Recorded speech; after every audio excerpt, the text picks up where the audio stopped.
آج کا واقعہ ایک حیرت انگیز پہیلی ہے۔ انڈیا کے ایک گاؤں میں دو جڑواں بھائی رہتے تھے جن کی شکلیں بالکل ایک جیسی تھیں۔ معجزہ یہ ہوا کہ جن لڑکیوں سے ان کی شادی ہوئی وہ بھی جڑواں بہنیں تھیں اور ان کی شکلیں بھی ایک جیسی تھیں۔ شادی کے بعد غلطی سے دونوں دلہنیں اپنے دیوروں کے کمروں میں جا بیٹھیں۔ سہاگ رات گزر گئی۔ جب صبح ہوئی تو دونوں بھائیوں کو پتہ چلا کہ جس عورت کے ساتھ اس نے رات گزاری وہ اس کی اپنی بیوی نہیں بلکہ بھابھی تھی۔ لوگوں کے ڈر سے ان چاروں نے کمرے میں بیٹھ کر فیصلہ کیا، ایسا فیصلہ جسے سن کر آپ کے ہوش اڑ جائیں گے۔ آخر انہوں نے ایسا کیا کیا ہوگا؟ کیا انہیں اس تبدیلی میں مزہ آنے لگا ہوگا؟ کیا وہ روز بیویاں بدلنے لگے یا پھر نکاح تبدیل کر لیا؟ ان چاروں کا یہ حیرت انگیز فیصلہ جاننے کے لیے ہماری اس ویڈیو کو آخر تک ضرور دیکھیے۔ انڈیا کا ایک چھوٹا سا گاؤں تھا جہاں لوگ ایک دوسرے کا سہارا تھے۔ اس گاؤں میں دو جڑواں بھائی رہتے تھے، کاشف اور ضمیر، جوان، مضبوط، نیک دل اور حیرت انگیز طور پر ایک جیسے دکھنے والے،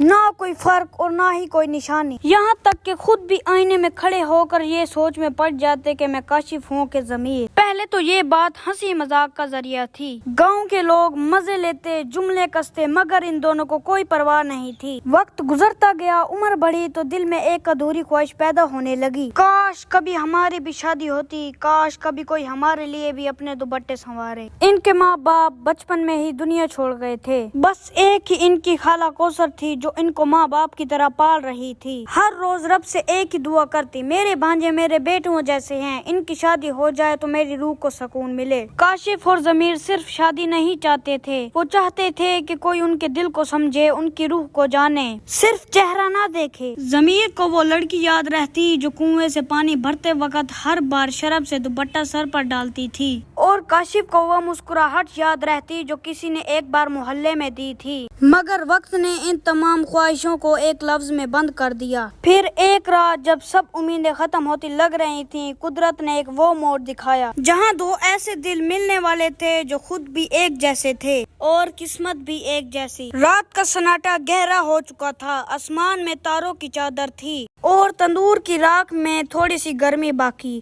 خالہ کوثر تسبیح گھما رہی تھی مگر لب خاموش تھے، اور پھر ایک ٹھنڈی سانس لی، چادر اوڑھی اور گھر سے نکل پڑی۔ وہ اس جھوپڑی کی طرف جا رہی تھی جہاں کنزا اور فاطمہ رہتی تھی، وہی دو جڑواں بہنیں جن کی کہانی بھی کاشف اور ضمیر کی طرح تھی۔ چہرے اتنے ملتے کہ اپنی ماں بھی آواز سے پہچانتی تھی۔ خالہ کوثر نے جھوپڑی کا دروازہ کھٹکھٹایا، ایک بزرگ خاتون باہر نکلی، وہ کنزا اور فاطمہ کی ماں تھی۔ اس نے پوچھا، خالہ کوثر اس طرف کیسے آنا ہوا؟ سکینہ بہن، میں تمہاری بیٹیوں کے لیے رشتہ لے کر آئی ہوں، خالہ کوثر نے نرمی سے جواب دیا۔ میرے دونوں بھانجے جڑواں ہیں مگر سادگی سے بھرے ہوئے ہیں۔ خالہ کوثر کی بات سن کر سکینہ کچھ دیر خاموش رہی، پھر دروازہ کھول کر انہیں اندر لے آئی۔ گھر کے آنگن میں کنزا اور فاطمہ بیٹھی تھی، دوپٹہ سر پر، نظریں جھکی ہوئی، لیکن دل اور کان خالہ کی باتیں سننے کے لیے بے چین۔ سکینہ نے دھیمی آواز میں کہا، ہم نے بھی بہت سے رشتے دیکھے ہیں خالہ، مگر ہر بار یہی سننے کو ملا کہ اگر دونوں بہنوں کی شکل ایک جیسی ہے تو دلہا کیسے پہچانے گا کون کس کی بیوی ہے؟ یہ سب سن کر خالہ کوثر کی آنکھوں میں نمی آ گئی، پھر نرمی سے بولی، سکینہ بیوی، یہی درد ہمارے گھر کا بھی ہے۔ سکینہ بیوی، اگر ہمارے بچے ایک جیسے دکھتے ہیں تو کیا ان کے دل بھی ایک جیسے ہیں؟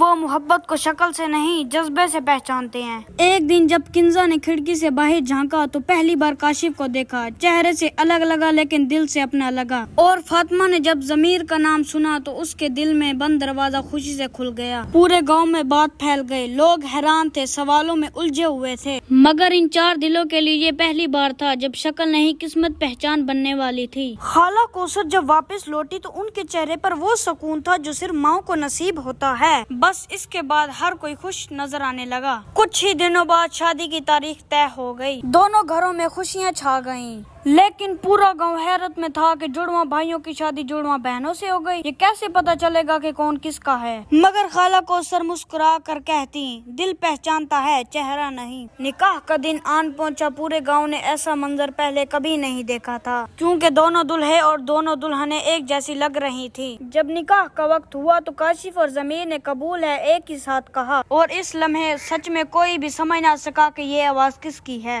شادی پوری ہو گئی،